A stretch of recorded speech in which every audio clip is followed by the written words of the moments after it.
जस्तै ग्रोइङ एजमा बच्चाहरूको कसैको हड्डी बढेको छैन, कसैको हड्डी धेरै बढिरहेछ, दाँतको मात्रै दाँत बाङ्गोटिङको दाँतलाई मात्रै नमिलाउने भइकन यसले चाहिँ अब चाहिँ डेन्टोफेसियल डिफर्मिटीहरू जुन हुन्छ तिनीहरूलाई पनि करेक्सन गर्नुपर्ने हुन्छ। यदि अब वयस्कमा गएर अब जस्तै एज चाहिँ क्रस भएपछि ग्रोथ चाहिँ सिधिसकेको छ, यदि सिभिरिटी बढी छ भने चाहिँ त्यस्तोमा चाहिँ हामीले कहिलेकाहीँ अर्थोग्नाइटिक सर्जरी भन्ने हुन्छ, मिल्क टिथहरू झरेर नयाँ पर्मनेन्ट टिथहरू आइसकेको हुन्छ, त्यो एउटा रिजन चाहिँ त्यो हो। अर्को कुरो भनेको चाहिँ के एमाउन्ट अफ ग्रोथ चाहिँ हुन्छ जुन बढ्ने हुन्छ नि, उमेर चाहिँ अब पुरै कम्प्लिट भइसकेको हुँदैन। अब कस्तो हुन्छ भने हजुरको यो दन्त चिकित्सा शास्त्र BDS भन्ने हुन्छ, त्यसको पढाइ पुरा गरिसकेपछि नेपाल मेडिकल काउन्सिलमा दर्ता गरेको हुन्छ। हो यो कस्तो हुन्छ भने जस्तै अब यो अर्थोडोन्टिक्स भनेको जस्तै BDS पढिसकेपछि अब यसमा चाहिँ अब अर्थोडोन्टिक विशेषज्ञ हुनलाई, यो ब्रेसेस सम्बन्धी विशेषज्ञ हुनलाई चाहिँ MDS भन्ने हुन्छ।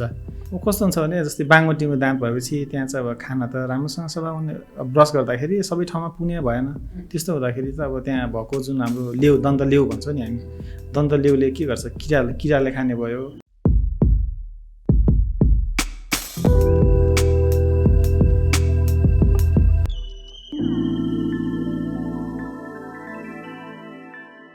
Namaste, welcome everyone. Welcome to the Good Health. म हुँ Nishma Dhungana Chaudhary and this show is all about health. हामीले हेल्थ आफ्नो बडीको डिफ्रेन्ट पार्ट्सहरूमा कस्तो कस्तो इश्यूज आउँछ, त्यसको सोल्युसन, यस्तो सबै कुराहरूको बारेमा चाहिँ यो पडकास्टमा डिस्कस गर्छौँ।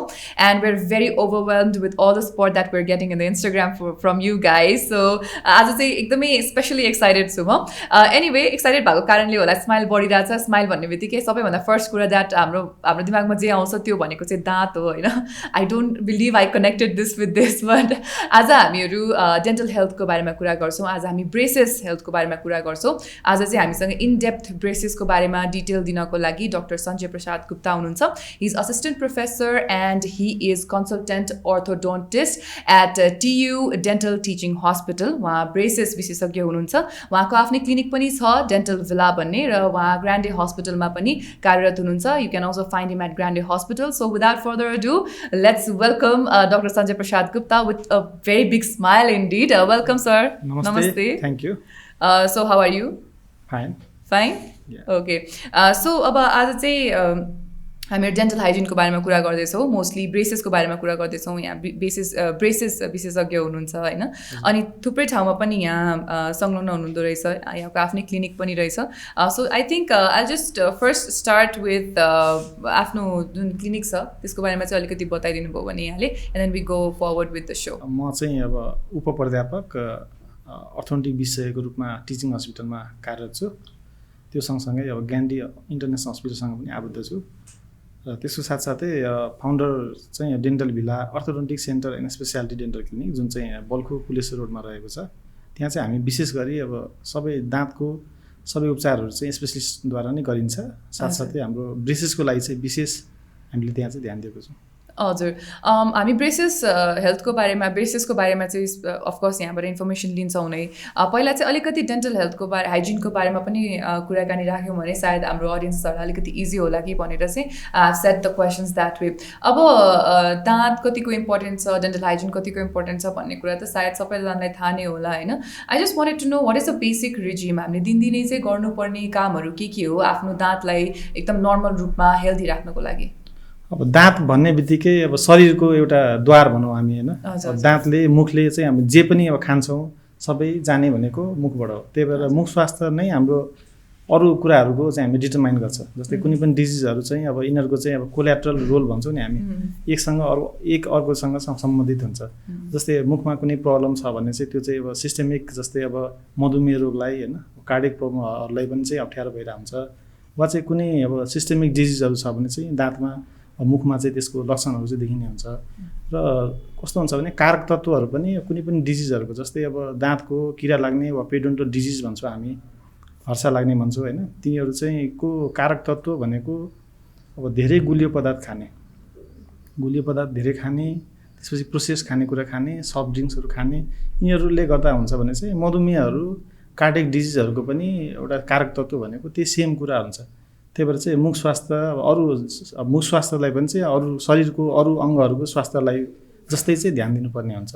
त्यसको लागि चाहिँ सबैभन्दा अब राम्रो मुख स्वास्थ्य ध्यान दिनुपर्ने कुराहरू भनेको अब त्यसको लागि चाहिँ अब प्रतिरोधात्मक पद्धति भनौँ होइन, prevention is always better than cure होइन।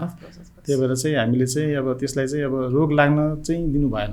त्यो गर्नलाई चाहिँ सबभन्दा पहिला चाहिँ हाइजिन मेन्टेन गर्नु पऱ्यो। त्यो भनेको हामीले खाना खाँदाखेरि चाहिँ धेरै गुलियो खानेकुरा खानु भएन। त्यसपछि अब सफ्ट ड्रिङ्क्सहरू सकेसम्म एभोइड गर्ने। अब खाइसकेपछि त्यस्तो छ भने चाहिँ कुला गर्नु पऱ्यो। र खानामा चाहिँ हामीले चाहिँ अब रेसायुक्त खानेकुराहरू, फलफुलहरू, सागपातहरू खानुपर्ने हुन्छ। त्यसपछि केही पनि खानेकुरा कुला गर्ने र ब्रस चाहिँ अब दिनमा 2 पल्ट गर्ने, 2 मिनटसम्म गर्ने। त्यो पनि फ्लोराइडयुक्त टुथपेस्टले गर्नुपर्ने हुन्छ। अर्को कुरो भनेको चाहिँ 6 महिनामा कम्तीमा चाहिँ अब रेजिस्टर्ड अब दन्त चिकित्सकलाई चाहिँ मात्रै देखाउने।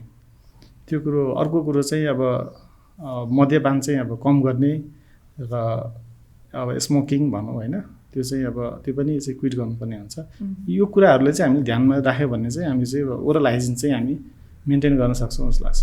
हजुर, वन्डरफुली सेड। धेरै कुराहरू बताउनु भयो यहाँले। सबैभन्दा मलाई चित्त बुझेको चाहिँ गुलियो खानु हुँदैन भन्नुभयो होइन। चित्त बुझेको भन्ने कि नबुझेको भन्ने, गुलियो सबैलाई मनपर्छ अनि यस्तै कुराहरू अभोइड गर्न चाहिँ अलिक अप्ठ्यारो हुँदो रहेछ लाइफमा। अब यो सबै कुराहरू चाहिँ यहाँले अभोइड गर्नुपर्ने कुरा भन्नुभयो होइन।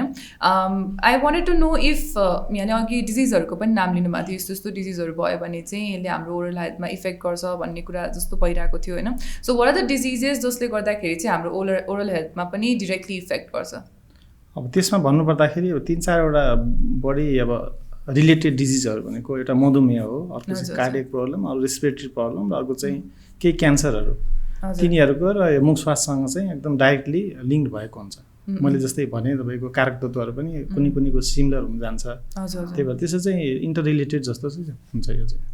अनि यस्तो हेल्थ प्रब्लम्सहरूले जस्तै यहाँले मधुमेह भन्नुभयो अनि कार्डियक प्रब्लम्सहरू भन्नुभयो, यो सबैले चाहिँ हाम्रो ओरल हेल्थमा कसरी इफेक्ट गर्छ त? अब जस्तै मधुमेहको बिरामीमा चाहिँ अब कस्तो हुन्छ भने हजुरको अब सुगर बढ्या भन्छौँ हामी, लेमानले भन्दाखेरि सुगर बढ्या भन्छौँ। त्यसमा चाहिँ अर्को कस्तो हुन्छ भने त्यो कोलाजन ब्रेकडाउन भन्ने हुन्छ क्या, जुन चाहिँ हाम्रो रेसाहरू हुन्छ, दाँतको जुन सपोर्ट गर्ने रेसाहरू, कोलाजन ब्रेकडाउन हुने चाहिँ अब त्यो चाहिँ बढ्ने, तर चाहिँ टर्नओभर भन्छ नि हामी होइन, बढ्ने तर नबन्ने क्या। त्यस्तो हुँदाखेरि चाहिँ अब हाम्रो दाँतको वरिपरि जुन हड्डी हुन्छ, फाइबर हुन्छ, जुन जसले सपोर्ट गरे हुन्छ, तिनीहरूको चाहिँ ब्रेकडाउन गराउने तर रिपेयर नहुने।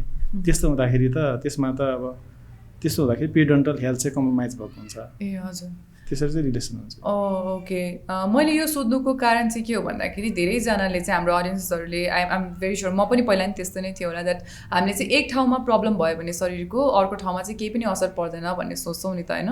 That's why really wanted this thing to be clear. अब चाहिँ ब्रेसेसतर्फ लाग्नु पर्दा यहाँ स्पेसलाइज पनि हुनुहुन्छ, ब्रेसेस विशेषज्ञ हुनुहुन्छ यहाँ होइन। सो अब अहिले चाहिँ सुन्नमा कस्तो आएको छ, मैले हिजो मात्रै थाहा पाएको यो कुरा, ब्रेसेस चाहिँ डिफ्रेन्ट टाइप्सको हुन्छ अरे। जुन अब मैले चाहिँ ब्रेसेस भन्ने बित्तिकै इमेजिनेसनमा के छ भन्दाखेरि त्यो स्टिलको त्यति नै आउँछ होइन, but I heard that there are lots of different types of braces होइन। So let's start with that, what is braces अनि what are the types of braces that can be found? अब अर्थोपेडिक उपचार भनेको दाँतकोलाई बाङ्गोटीको दाँतलाई मिलाउने भनेर हामी बुझ्छौँ खासमा चाहिँ। तर त्यति मात्रै नभइकन चाहिँ यदि अब हड्डीमा कुनै समस्या छ भने, जस्तै ग्रोइङ एजमा बच्चाहरूको कसैको हड्डी बढेको छैन, कसैको हड्डी धेरै बढिरहेछ, त्यस्तो कन्डिसनहरूमा चाहिँ हामीले चाहिँ ग्रोइङ एजमा भनेको 9-10 वर्षको बच्चामा हामीले चाहिँ ग्रोथ मोडुलेसन भन्छ, सर्टेन एप्लायन्सहरू लगाएर यसलाई बढाउन सकिन्छ होइन। त्यही भएर चाहिँ अब यो चाहिँ अब दाँतको मात्रै बाङ्गोटिङको दाँतलाई मात्रै नमिलाउने भइकन यसले चाहिँ अब चाहिँ डेन्टोफेसियल डिफर्मिटीहरू जुन हुन्छ तिनीहरूलाई पनि करेक्सन गर्नुपर्ने हुन्छ। यदि अब वयस्कमा गएर अब जस्तै एज चाहिँ क्रस भएपछि ग्रोथ चाहिँ सिधिसकेको छ, यदि सिभिरिटी बढी छ भने चाहिँ त्यस्तोमा चाहिँ हामीले कहिलेकाहीँ अर्थोग्नाइटिक सर्जरी भन्ने हुन्छ, त्यसरी पनि हामीले करेक्सन गर्नुपर्ने हुन्छ। र ब्रेसेस त भइ नै हाल्यो। ब्रेसेसमा तपाईँले टाइप्स भन्नुभयो होइन। ब्रेसेसमा चाहिँ जेनरली अब ब्रेसेस भन्ने बित्तिकै हाम्रो दिमागमा कस्तो हुन्छ भने मेटल ब्रेसेस भन्ने। मेटल ब्रेसेस चाहिँ एउटा टाइप हो होइन। त्यो सँगसँगै तपाईँको अब सिरामिक ब्रेसेस हुन्छ, दाँत कलरको ब्रेसेस हुन्छ, जसलाई एस्थेटिक ब्रेसेस भन्छौँ हामी। त्यसपछि कुनै बिरामीहरूलाई चाहिँ अब बाहिर देखाउने भएन। जस्तै अब मेरो पनि बिरामीहरू हुन्छ, अब कोही एयर होस्टेस हुनुहुन्छ, कोही फिल्मको हिरै हुनुहुन्छ होइन, उहाँहरूको त अब त्यो पर्मिट गर्दैन प्रोफेसनले। त्यस्तो कन्डिसनहरूमा चाहिँ हामीले चाहिँ अब दाँतको पछाडिबाट चाहिँ हामी ब्रेसेस लाउनु पर्ने हुन्छ। त्यसलाई चाहिँ हामी लिङ्गुअल अर्थोडोन्टिक्स भन्छौँ। लिङ्गुअल भनेको पछाडिबाट, लेबियल भनेको अगाडिबाट, लिङ्गुअल भनेको पछाडिबाट। अब अहिले चाहिँ नयाँ प्रविधि भनेको अब अहिले नेपालको लागि चाहिँ नयाँ भनौँ होइन, तर चाहिँ अब धेरै नै भयो यसको चाहिँ होइन। बाहिरतिर चाहिँ एलाइनर भन्ने एकदमै धेरै हाम्रो पपुलर भइरहेछ। अब एलाइनर भनेको चाहिँ विदाउट ब्रेसेस, दाँत सिधा गर्ने तर चाहिँ विदाउट ब्रेसेस चाहिँ पनि दाँत मिलाउन मिल्ने त्यस्तो पनि पद्धतिको आविष्कार भएको छ। त्यो पनि हामी गर्छौँ, तर त्यसको लागि चाहिँ लिमिटेसनहरू सर्टेन सबै केसहरूको लागि चाहिँ त्यो उपयुक्त हुँदैन, तर जे होस् त्यो पनि अप्सन हामीहरूसँग चाहिँ हुन्छ। ओके, भनेपछि हामीले यसो सोच्दाखेरि दाँत मिलाउने बाहेक पनि यहाँहरूको रोल चाहिँ जुन यो यहाँले अघि नै भन्नुभयो हड्डीहरू मिलेको छैन भने ग्रोइङ एजमा त्यो चाहिँ गर्न सकिन्छ भनेर। अब ब्रेसेससँग चाहिँ कस्तो भन्दाखेरि हाम्रो सोसाइटीमा धेरै कन्भर्सेसनहरू मैले सुनेको छु अनि धेरै मिसकन्सेप्सन पनि छ जस्तो लाग्छ मलाई। I think you are more aware of that होइन। जस्तै अब ब्रेसेस सानै उमेरमा लाएन भने चाहिँ पछि त्यो काम लाग्दैन यस्तो यस्तो भन्ने कुराहरू चाहिँ एजसँग चाहिँ एकदमै एसोसिएट गरिन्छ क्या ब्रेसेसलाई। The younger you start better it is भन्ने कुराहरू हुन्छ। अनि अब अलि एज हुँदै गइसकेपछि लायो भने चाहिँ त्यसले काम गर्दैन, ब्रेसेसको केही काम छैन भन्ने कुराहरू म चाहिँ यो आफू रहने क्रममा चाहिँ सुनेको कुराहरू हो होइन। अब यो मिथ हो रियल हो यो सबै चाहिँ यहाँले बताउनुहुन्छ होला मलाई। खासमा कस्तो हो भने ब्रेसेस लगाउने भन्दा पनि अर्थोडोन्टिक ट्रिटमेन्टको कुरा गरौँ होइन। अर्थोडोन्टिक ट्रिटमेन्ट चाहिँ अब जेनरली हामी बुझ्ने भनेको ब्रेसेस हो। त्यो चाहिँ ब्रेसेसको ट्रिटमेन्ट चाहिँ एक्चुअलमा अब 12 देखि 13 वर्ष जुन बेला चाहिँ किन त्यही बेला गरिन्छ भन्दाखेरि ठ्याक्कै तपाईँको मिल्क टिथहरू झरेर नयाँ पर्मनेन्ट टिथहरू आइसकेको हुन्छ, त्यो एउटा रिजन चाहिँ त्यो हो। अर्को कुरो भनेको चाहिँ के एमाउन्ट अफ ग्रोथ चाहिँ हुन्छ जुन बढ्ने हुन्छ नि उमेर चाहिँ अब पुरै कम्प्लिट भइसकेको हुँदैन, त्यही भएर हामीलाई ट्रिटमेन्ट गर्न अलिक सजिलो हुन्छ। अरू कुरो चाहिँ ब्रेसेस लगाएर जुन अब सोसलाइज हुने हुन्छ नि अब त्यो पनि सोसल एडेप्टिभ क्यापासिटी भन्छौँ हामी, त्यो पनि भइसकेको कारणले गर्दा यो 3टा कुराले गर्दाखेरि चाहिँ यो आइडियल एज भनेर मानिन्छ 12 देखि 13 वर्ष। तर कहिलेकाहीँ मैले अघि नै पनि भने होइन कहिलेकाहीँ चाहिँ अब यो हड्डी बढेन अरे कुनै बच्चाको यदि अब ग्रोथ चाहिँ अब हड्डी जुन अप्पर र लोवर जो हुन्छ यसको हड्डी बढेको छैन वा यो धेरै बढिरहेछ भने चाहिँ सर्टेन एप्लायन्सहरू जसलाई चाहिँ हामी ग्रोथ मोडुलेसन प्रोसिजर भन्छौँ, ग्रोथ मोडुलर एप्लायन्स भन्छौँ, तिनीहरू चाहिँ लाएर चाहिँ हामीले चाहिँ बढाउनु पर्ने हुन्छ। त्यो भनेको एज भनेको 9 to 11 इयर्स त्यो बेला हामी गर्नुपर्ने हुन्छ। अब त्यो कुराहरू हो। अर्को चाहिँ अब ब्रेसेसमा हजुरको अब जस्तै अब कस्तो छ भने अब स्केलेटल डिफर्मिटी छ, स्केलेटल प्रब्लम छ, हड्डीको समस्या छ, ग्रोइङ एज चाहिँ सिधिसकेको छ, त्यस्तो कन्डिसनमा हामीले चाहिँ अब यदि अब एड्रेस गर्नु पऱ्यो भने चाहिँ जस्तै क्यामोफ्लाज भन्ने हुन्छ। क्यामोफ्लाज भनेको समथिङ टु हाइड भनेको जस्तै अब स्केलेटल प्रब्लम छ, सिभिरिटी धेरै छैन, त्यस्तो भयो भने चाहिँ हामीले चाहिँ दाँतको मुभमेन्टबाट चाहिँ हामीले स्केलेटल प्रब्लमलाई लुकाउँछौँ। त्यस्तो खालको ट्रिटमेन्ट भनेको अर्थोडोन्टिक क्यामोफ्लाज भयो। अब अर्को कुरो कस्तो हुन्छ भने अब एज चाहिँ क्रस भइसक्यो, ग्रोथको जुन एज हुन्छ नि जस्तै 18-20 वर्षमा क्रस भइसक्यो, सिभिरिटी धेरै छ, त्यस्तो कन्डिसनमा हामीले चाहिँ अब अर्थोग्नेटिक सर्जरी गरेर पनि हड्डीलाई चाहिँ अगाडि पछाडि गरेर चाहिँ मिलाउनु पर्ने हुन्छ। हजुर, सो ट्रिटमेन्ट पोसिबल छ यो एज कटिसकेपछि पनि? हजुर। कस्तो अर्को कुरो कस्तो हो भने जस्तै अब हामीले आइडियल एज त भन्यो होइन, तर चाहिँ अब नेपालमा चाहिँ भन्दा पनि बाहिरतिर कस्तो ट्रेन्ड छ भने चाहिँ यो उपचार चाहिँ एकदमै महँगो छ। त्यही भएर चाहिँ हामीले धेरै जसो चाहिँ एडल्ट पेसेन्टहरू देख्छौँ कि त्यहाँ चाहिँ आफै अर्न गर्ने, आफै कमाएर आफै ट्रिटमेन्ट गर्ने, किनकि धेरै नै एक्सपेन्सिभ हुन्छ। नेपालमा चाहिँ अब त्यस्तो छैन होइन। अब त्यस्तो कन्डिसनमाहरू चाहिँ अब एडल्टमा चाहिँ नहुने चाहिँ होइन, तर चाहिँ जुन हाम्रो जुन 12-13 वर्ष भन्छौँ त्यो बेला चाहिँ बोनको कन्सिस्टेन्सी चाहिँ इलास्टिक हुन्छ, मैले भने अलिअलि ग्रोथ हुन्छ, त्यसमा चाहिँ ठाउँ बनाउनलाई चाहिँ हामीले चाहिँ सजिलो हुन्छ। तर अब एज चाहिँ अब 20 वर्ष भयो, 30 वर्ष भयो, 40 वर्ष भयो भनेपछि गर्नै नमिल्ने चाहिँ होइन। त्यही हो, त्यसको अनुपातमा चाहिँ अलिकति ट्रिटमेन्ट ढिलो होला होइन। त्यसमा चाहिँ सर्टेन हाम्रो प्रिकसन्सहरू, सर्टेन चाहिँ हाम्रो मेकानिक्सहरू, ट्रिटमेन्ट मेकानिक्सहरू अलिकति चेन्ज गर्नुपर्ने हुन्छ, तर चाहिँ गर्नै नमिल्ने भन्ने चाहिँ हुँदैन। ओके, यहाँले अलिकति प्रसङ्ग निकालिहाल्नुभयो, त्यस कारण मलाई पनि सोध्न इच्छा लाग्यो, नेपालमा कतिको अवेर देख्नु भएको छ डेन्टल हाइजिनलाई लिएर नेपाली हाम्रो दाजुभाइ दिदीबहिनीहरूलाई? यहाँले डेन्टल हाइजिनलाई लिएर पहिला चाहिँ अलिकति कस्तो भने हाम्रो अब ब्याकग्राउन्ड पनि अब सोसल ब्याकग्राउन्ड पनि त्यति धेरै, इकोनोमिक ब्याकग्राउन्ड पनि त्यति धेरै राम्रो नभएकोले चाहिँ सुरुमा चाहिँ मान्छेलाई अरू कुरा जसले चाहिँ ड्यामेजिङ हुन्छ, जसले चाहिँ झट्टै जस्तै अब केही कुरा ऊ छ भने डिजिजहरू छ भने त्यसलाई ठुलो लिने, दाँतको समस्या त के नै हुन्छ र भन्ने टाइपको पहिला थियो। अहिले चाहिँ कस्तो छ भने बिस्तारै जस्तै मैले अब 2010मा मैले अब यो अर्थोडोन्टिक विशेषज्ञको रेजिडेन्सी मैले सुरु गरेँ टिचिङ हस्पिटलको पहिलो टियुको पहिलो भनौँ होइन। त्यो बेला पनि अब हामीलाई चाहिँ अब भनौँ न ब्रेसेसकै बिरामीहरू कुरा गरौँ होइन, त्यो बेला चाहिँ एवेरनेस चाहिँ अलिकति कमै हो कि जस्तो लाग्थ्यो। तर अहिले आएर अब 10 वर्षपछि यसो हेर्दाखेरि चाहिँ अब एकदम people are more aware of those things. त्यही भएर चाहिँ अब पेसेन्टमा चाहिँ अब डेन्टल हाइजिन चाहे अब त्यो ब्रेसेसको समस्याहरू चाहिँ अब एकदम अवेर भइरहेछन्, मान्छेहरू आइरहेछन्, अब राम्रो हुँदैछ भन्नुपर्छ। अब राम्रो हुँदैछ जे होस्। बिकज मेरो विचारमा चाहिँ त्यति धेरै मैले पनि while I was growing up मैले त्यति धेरै अवेर भएर जसरी यहाँले भन्नुभयो 6 महिनामा जानुपर्छ भन्ने कुरा यहाँले आफै इन्क्लुड गर्नुभएको थियो त्यस्तो चाहिँ मैले खासै देखेको छुइनँ आफ्नै सोसाइटीमा पनि जबसम्म दाँत किराले पुरै खाइसक्दैन होइन अथवा यहाँले जुन सिभियर प्रब्लम्सहरू भन्नुभयो ग्रोथ भएन यताउति त्यस्तो हुँदा मात्रै जाने मैले देखेको छु होइन that's why I really wanted to ask that अब हामीले कुरा गरिहाल्यौँ जानुहुन्छ जानु हुँदैन भनेर what is the right age to go to an orthodontist मैले भने जस्तै कस्तो छ भने अब एउटा यसको चाहिँ अमेरिकन एसोसिएसन अफ अर्थोडोन्टिस्ट एओ भन्ने संस्था छ त्यसले चाहिँ कस्तो हुन्छ जस्तै मैले भने हजुरलाई चाहिँ अब कस्तो छ भने अब ग्रोइङ एजमा कुनमा चाहिँ डिफेक्ट छ कि छैन त्यो त मान्छेले त छुट्याउन सक्दैन त्यस्तो भयो भने चाहिँ अब यो ग्रोथ चाहिँ अब भएको छ कि छैन के भएको छ होइन आफ्नो बच्चालाई अब यो हड्डी ग्रो गरेको छ कि छैन भन्ने कुरा त अब यो सम्बन्धित विशेषज्ञले मात्रै थाहा हुन्छ त्यही भएर उहाँहरूको कस्तो एओको प्रोटोकल कस्तो छ भने चाहिँ बच्चालाई चाहिँ 6 देखि 7 वर्षको उमेरमा एकपल्ट चाहिँ अर्थोडोन्टिक विशेषज्ञसँग चाहिँ परामर्श गराउनुपर्छ भन्ने छ अब यो यहाँले अर्थोडोन्टिस्ट भनिहाल्नुभयो होइन हामी चाहिँ बच्चा बेलादेखि अब डेन्टिस्ट भनेर मात्रै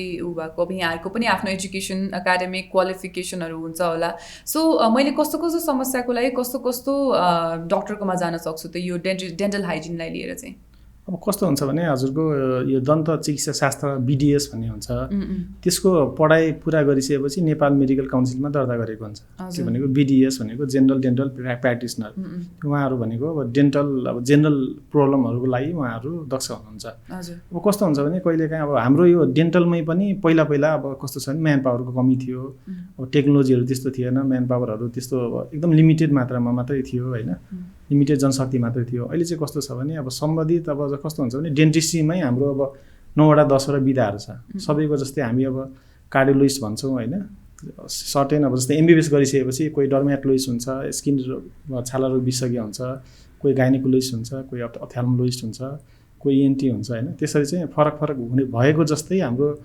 बिडिएस गरिसकेपछि चाहिँ दन्त चिकित्सा शास्त्रमा त्यसको पनि सुपर स्पेसियलाइजेसन भन्छौँ हामी त्यसमा पनि अब 9-10वटा चाहिँ विभागहरू छ त्यो मध्येको एउटा अर्थोडोन्टिस्ट भनेको चाहिँ एउटा विभाग हो त्यसरी नै प्रोस्टोडोन्टिस्ट भनेको दाँत राख्नु पर्यो भने प्रोस्टोडोन्टिस्ट भन्ने हुन्छ त्यसरी चाहिँ अरू विधाहरू हुन्छ सो यहाँले अलग विधाहरू भनिहाल्नुभयो हाम्रो नेपालमा सबै विधाको डक्टर्सहरू हुनुहुन्छ त हुनुहुन्छ ओके भनेपछि हामीले यदि कन्ट्याक्ट गर्नुपर्ने जस्तै अब यहाँको त मैले क्लिनिकहरूको गरिहालेँ होइन क्लिनिकको नाम बताइदिइहालेँ पक्कै पनि हाम्रो अडियन्सहरूले यहाँलाई कन्ट्याक्ट गर्नुहुन्छ होला यदि यहाँलाई कुनै समस्या छ भने उहाँहरूले कसरी थाहा पाउने त म कुन डेन्टिस्टकोमा जाने हो भनेर हो यो कस्तो हुन्छ भने जस्तै अब यो अर्थोडोन्टिक्स भनेको जस्तै बिडिएस पढिसकेपछि अब यसमा चाहिँ अब अर्थोडोन्टिक विशेषज्ञ हुनलाई यो ब्रेसेस सम्बन्धी विशेषज्ञ हुनलाई चाहिँ एमडिएस भन्ने हुन्छ त्यो एमडिएस चाहिँ कुनै विश्वविद्यालयबाट एमडिएस चाहिँ पास गरिसकेपछि स्नातकोत्तर भनिन्छ बिएमडिएस भनेको त्यो पनि एमडिएसको पढाइ पुरा गरेर नेपाल मेडिकल काउन्सिलमा दर्ता गरेपछि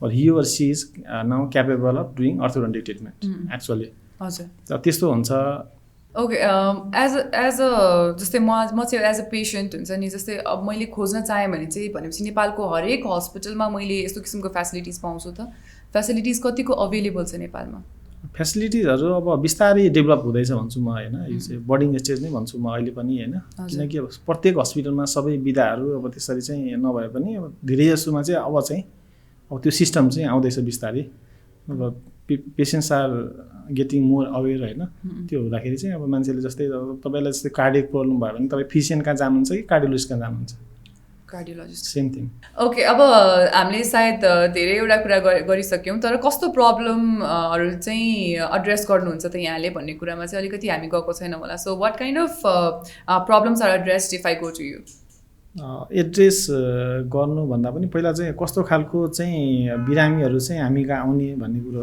वा कस्तो खालको प्रब्लम भयो भने हामी कहाँ आउने हजुर त्यो चाहिँ अब कस्तो हुन्छ भने दाँतहरू चाहिँ बाङ्गोटिङ्गो छ दाँतहरू खप्टेर बसेको छ दाँतहरूको बिचमा ग्याप छ कुनै दाँत इम्प्याक्टेड छ हड्डीभित्रै छ आएन समयमा आएन भने वा हड्डीमा चाहिँ अब हड्डीको जुन बढ्ने अनुपात हुन्छ नि त्यो ब्यालेन्सले ग्रो गरिरहेको छैन भने यिनीहरू अब डिफर्मिटीहरू के अल्टर लागेछ के छ भन्ने चाहिँ अब त्यसको लागि चाहिँ अब अर्थोडोन्टिक विशेषज्ञ कहाँ चाहिँ गएर चाहिँ परामर्श गर्नुपर्ने हुन्छ हजुर अनि अब अहिले त्यति धेरै अवेरनेस त छैन साँच्चै भन्नुपर्दाखेरि होइन सो यसरी हामीले चाहिँ केयरलेसनेस गर्दाखेरि अनि अर्थोडेन्टल उपचार नगर्दाखेरि चाहिँ के हुन्छ त कस्तो हुन्छ भने जस्तै बाङमोटिङको दाँत भएपछि त्यहाँ चाहिँ अब खाना त राम्रोसँग सफा हुने ब्रस गर्दाखेरि सबै ठाउँमा पुग्ने भएन त्यस्तो हुँदाखेरि त अब त्यहाँ भएको जुन हाम्रो दन्त लेउ भन्छ नि हामी दन्त लेउले के गर्छ किराले खाने भयो गिजाको समस्या हुने भयो भनेपछि दाँत चाँडै झर्ने हुन्छ एउटा चाहिँ त्यो भयो अर्को चाहिँ एस्थेटिक प्रब्लम एस्थेटिक भनेको राम्रो देखिँदैन अब अर्को कुरो भनेको चाहिँ मान्छेहरू चाहिँ अब खुलेर नहाँस्ने खुलेर नबोल्ने सोसलाइज नखोज्ने त्यस्तो खालको समस्या हुन्छ अर्को चाहिँ अब कुनै अब डिफेक्टहरू चाहिँ कस्तो हुन्छ भने त्यसले चाहिँ अब अलिक लङ टर्ममा गएर जस्तै टेम्पोरल जोइन्ट हुन्छ होइन त्यस्तो समस्याहरू पनि देखिने हुन्छ यही कारणहरूले गर्दाखेरि चाहिँ हामीले चाहिँ अर्थोडोन्टिक ट्रिटमेन्ट चाहिँ किन चाहिन्छ भन्ने कारण चाहिँ हो ओके भनेपछि प्रब्लम्सहरू ओभरल्याप हुँदै जान्छ जुन सायद हामीले नर्मल्ली सोचेको पनि छैनौँ है मैले अझ एउटा चाहिँ मलाई एकदम बुझ्नु मन लागेको कुरो जस्तै there different kinds of accidents that happen होइन अब धेरैजनाको चाहिँ एक्सिडेन्टहरू पनि भइरहेको हुन्छ त्यो बेलामा चाहिँ यहाँहरूको रोल हुन्छ कि हुँदैन होइन एक्सिडेन्ट भएको बेलामा चाहिँ कस्तो हुन्छ भने अब रोल भन्दा पनि यहाँ इन्टर रिलेटेड जस्तो भएको कुरो चाहिँ कस्तो हुन्छ जस्तै कुनै बिरामीको दाँत चाहिँ उछिटेको छ त्यस्तो भयो भने सबभन्दा पहिला चाहिँ बाँचिने भनेको दाँत हुन्छ त्यही भएर पनि अब अर्थोडोन्टिक ट्रिटमेन्ट चाहिने भनेको चाहिँ दाँतहरू धेरै अगाडि आएको छ दाँतहरू चाहिँ उछिटेको छ भने चाहिँ ट्रमा हुने चान्सेस चाहिँ हुन्छ तर त्यसको लागि चाहिँ अब एक्सपर्टको कुरो गर्नुहुन्छ भने हाम्रो चाहिँ यसै मैले अघि अब 8-9वटा विधा हुन्छ भनेर भने त्यसरी चाहिँ ओरल एन्ड म्याक्सिलोफेसियल सर्जरी भन्ने विधा हुन्छ उहाँहरूले चाहिँ त्यसको चाहिँ विशेषज्ञ चाहिँ उहाँहरू अब हड्डी भाँच्यो भने चाहिँ उहाँहरू हो दाँत भाँच्यो भने चाहिँ फेरि इन्डोडोन्टिस्ट भन्ने हुन्छ जसले चाहिँ अब फिलिङको काम गर्नुहुन्छ जस्तै जराको भरेको उपचार मैले भन्न खोजेको चाहिँ अब प्रत्येक स्पेसियालिटीको आफ्नो कामहरू छ सम्बन्धितले उहाँहरूले त्यही अनुसारको विशेषज्ञ उपचार गर्नुहुन्छ ओके मैले त्यही नै सोध्न खोजेको बिकज अब एक्सिडेन्ट्सहरू हुँदाखेरि पनि there is a lot of injury that happens inside the mouth होइन त्यो क्रममा चाहिँ यहाँहरूको कतिको रोल रहेछ रहेनछ भनेर सोध्न खोजेको so if there is anything that you want to address हामी कार्यक्रमको अन्त्यतर्फ आइसकेका छौँ कि टपिक हामीले छुट्याएका त छैनौँ जस्तो लाग्छ मलाई अब कस्तो हुन्छ भने जस्तै अब अर्थोडोन्टिक को चाहिँ अब उपचारको प्रक्रियाहरू प्रोसिजरहरू के हुन्छ जस्तै हामीले सबभन्दा पहिला बिरामी आएपछि चाहिँ उहाँको समस्या हेर्छौँ पहिला हामी क्लिनिकल एक्जामिनेसन गर्छौँ गर्दाखेरि चाहिँ उहाँको लागि चाहिँ अब ट्रिटमेन्ट चाहिएको छ कि छैन जस्तै अब कुनै केसमा चाहिँ अब डिप बाइट भन्छौँ हामी ओपन बाइट भन्छौँ क्रस बाइट भन्छौँ दाँतहरू बाङमोटिङमा छ दाँत उछिटेको छ दाँतमा ग्याप छ कुनै दाँतहरू आइरहेको छैन अब कसैको चाहिँ अब क्लास 2 भन्छौँ क्लास 3 भन्छौँ होइन त्यो भनेको चाहिँ अब दाँतहरू चाहिँ अगाडि आएर बन्द भएको छ कसैको चाहिँ उल्टो भएर बन्द भएको छ यिनीहरूको लागि चाहिँ अब यो पेसेन्टलाई चाहिँ अब अर्थोडोन्टिक उपचार चाहिँ चाहिन्छ है त्यस्तो भइसकेपछि हामीले चाहिँ अब क्लिनिकल एक्जामिनेसन गरिसकेपछि हामीले 2टा चाहिँ विशेष एक्सरेहरू चाहिँ हामी गराउँछौँ त्यो भनेको ल्याटरल सिफेलोग्राम र अर्को चाहिँ अर्थोपेन्टोमोग्राममा चाहिँ हामीले चाहिँ दाँतहरू चाहिँ कसरी आइरहेको छ कुनै दाँत इम्प्याक्टेड छ कि कुनै प्याथोलोजीहरू भित्र छ कि त्यो हेर्छौँ र अर्को चाहिँ ल्याटरल सिफेलोग्राममा के हेर्छ भन्दाखेरि यो ट्रिटमेन्टमा चाहिँ कस्तो छ भने अब तपाईँको दाँत मात्रै मिलाउने नभइकन ओभरअल फेसमा पनि राम्रो चेन्जेस आउनु पर्यो त्यसको लागि हो त्यही भएर चाहिँ हामी फेस एनालाइसिस गर्छौँ हामी हड्डीहरूको चाहिँ मेजरमेन्ट गर्नुपर्ने हुन्छ कसरी गर्दा राम्रो हुन्छ कुनै केसमा चाहिँ हाम्रो स्पेस अब यदि चाहिएको छ भने चाहिँ कहिलेकाहीँ दाँत झिकेर गर्नुपर्ने हुन्छ कहिलेकाहीँ नझिकेर गर्नुपर्ने हुन्छ त्यही भएर चाहिँ अब त्यो भयो एक्सरेको काम चाहिँ अर्को भनेको चाहिँ हामी नाप लिन्छौँ नाप भनेको दाँतकै मोडल हामी बनाउँछौँ त्यो गर्छौँ फेरि फोटोग्राफ्स लिन्छौँ फोटोग्राफ्स मुखभित्रको फोटो खिच्छौँ मुख बाहिरको फोटो खिच्छौँ फोटोग्राफ्स कास्ट त्यसपछि एक्सरे त्यसपछि क्लिनिकल एक्जामिनेसन गरेको यो सबै कुरालाई हामी लिएर चाहिँ पेसेन्टलाई चाहिँ के गर्दा राम्रो हुन्छ दाँत झिकेर गर्ने कि नझिकिकन गर्दा राम्रो हुन्छ कि त्यो चाहिँ के को बेसिसमा गर्ने भन्दाखेरि चाहिँ अब एस्थेटिक्स एउटा चाहिँ प्यारामिटर हो एस्थेटिक्स भनेको ट्रिटमेन्ट गरिसकेपछि राम्रो देखिनु पर्यो एउटा लुक्स भनेको एउटा मात्रै प्यारामिटर हो मान्छेले कस्तो भयो भने ब्रेसेस भनेको राम्रो देखिनुलाई गर्ने त्यस्तो मात्रै होइन त्यो एस्थेटिक्स त भइ नै हाल्यो त्यो सँगसँगै चाहिँ अब राम्रोसँग टोकिनु पर्यो फङ्सन भन्छौँ हामी राम्रोसँग टोकिनु पर्यो राम्रोसँग निल्न सक्नु पर्यो राम्रोसँग बोल्न सक्नु पर्यो अर्को कुरा चाहिँ स्ट्याबिलिटी हेर्छौँ हामी स्ट्याबिलिटी भनेको चाहिँ अब ट्रिटमेन्ट गरिसकेपछि जहाँको त्यही रहनु पर्यो ट्रिटमेन्ट गरिसकेपछि जहाँको त्यही रहनलाई चाहिँ अब जस्तै स्ट्याबिलिटी फङ्सन र एस्थेटिक्स यो 3टा कुरालाई ध्यानमा राखेर हामीले चाहिँ के गर्दा राम्रो हुन्छ दाँत निकालेर गर्ने कि ननिकालिकन गर्ने यसरी चाहिँ हामी डिसाइड गर्छौँ ओके यो चाहिँ भयो एउटा एकदमै इनडेप्थ प्रोसिजरको डिटेल्स दिनुभयो हामीलाई डक्टरले एउटा फाइनल क्वेसन चाहिँ यो कतिको एक्सपेन्सिभ छ होला यसको एक्सपेन्सेसहरू चाहिँ कस्तो होला अब एक्सपेन्सेसको कुरा गर्नुपर्दाखेरि चाहिँ यो चाहिँ कस्तो हुन्छ भने अब यो डिपेन्डिङ अन द सेभिरिटी अब कस्तो खालको समस्या छ अब depending on the experience of the orthodontist जसले उपचार गर्नुहुन्छ उहाँको एक्सपिरियन्सको आधारमा अर्को चाहिँ टाइप अफ मेटेरियल युज होइन तपाईँ कस्तो छ त्यसपछि सेटअप जस्तै अब टिचिङ हस्पिटलमा एउटा प्राइस होला होइन, ग्रान्डी हस्पिटलमा अलिकति अर्कै प्राइस होला होइन, तर चाहिँ त्यो सेटअपले पनि अब त्यसको चाहिँ अब ट्रिटमेन्ट चार्जेस चाहिँ निर्धारण गरे हुन्छ। त्यही भएर यति नै उति नै भन्दा पनि जो चाहिँ अब सबै कुरा नै म्याटर गर्छ। फेसिलिटिज प्रोभाइडेड अनुसार नै हुन्छ होला, इक्विपमेन्ट जस्तो प्रयोग गरिरहनु भएको छ होइन, त्यसमा डिपेन्ड गर्छ भन्नुभएको यहाँले। हजुर, सो हामी we've come to the end, हामीले लगभग सबै नै कुराहरू डिस्कस गरिसक्यौँ जस्तो लाग्यो। केही भन्न चाहनुहुन्छ हाम्रो अडियन्सलाई बिफोर वी लिभ? अब त्यसको लागि चाहिँ कस्तो छ भने अब मैले अघि पनि भने prevention is better than cure होइन। तपाईँहरूको दाँत चाहिँ अब जस्तै अर्थोडोन्टिकै समस्या नआउनलाई के गर्ने, त्यो भनेकै अब जस्तै बच्चा बेलादेखि नै अब दाँतहरू चाहिँ अब राम्रोसँग क्लिन राख्नु पऱ्यो। ओरल हाइजिन चाहिँ मेजर चाहिँ भनेको अब कुला गर्नु पऱ्यो, अब फ्लोराइडयुक्त टुथपेस्ट युज गर्नु पऱ्यो, त्यसपछि गुलियो खानेकुरा स्टिकी फुडहरू अब कम खाने, त्यसपछि चाहिँ अब फलफुलहरू सागपातहरू चाहिँ बढी खानु पऱ्यो। त्यसपछि अब त्यही सँगसँगै अब दन्त चिकित्सासँग चाहिँ रेजिस्टर्ड दन्त चिकित्सासँग चाहिँ बेला बेलामा 6-6 महिनामा कम्तीमा चाहिँ हामी कन्सल्टेसनमा बस्नु पऱ्यो। यस्तो कुराहरू गर्दाखेरि दाँतको समस्या चाहिँ अब हुँदैन। त्यसपछिको समस्या अर्थोडोन्टिक पनि हामीले नचाहिन सक्छ। यो कुराहरू चाहिँ हामीले केयर गर्नुपर्ने हुन्छ। हजुर, वन्डरफुली सेड। र डक्टरले भने जसरी नै हामीले हाम्रो दाँतको केयर गर्नुपर्छ र यदि यहाँलाई चाहिँ अलिकति ठोक्न असहज भयो जस्तो, अलिकति आफ्नो दाँत नमिले जस्तो लाग्छ भने चाहिँ यहाँले भने जसरी एस्थेटिक भ्याल्यु अथवा हेर्दा राम्रो नराम्रो भन्दा पनि त्यसले पछिसम्म हाम्रो शरीरमा असर गर्छ भन्ने हिसाबले चाहिँ गएर अर्थोडेन्टिस्टका गएर आफूलाई चेकअप गराउनु पऱ्यो। Thank you so much doctor, आज टाइम दिनुभयो। यहाँले दिनुभएको इन्फर्मेसन पक्कै पनि हाम्रो अडियन्सहरूलाई एकदमै युजफुल होला, हेल्पफुल होला होइन। अनि if there is anyone who has any problem, dental villa जानु होला हाम्रो डक्टर साहबलाई भेट्नको लागि, and you can get your dental health cured. With this, I'm Nishma signing out from today's show. I hope this helps you stay happy, stay healthy.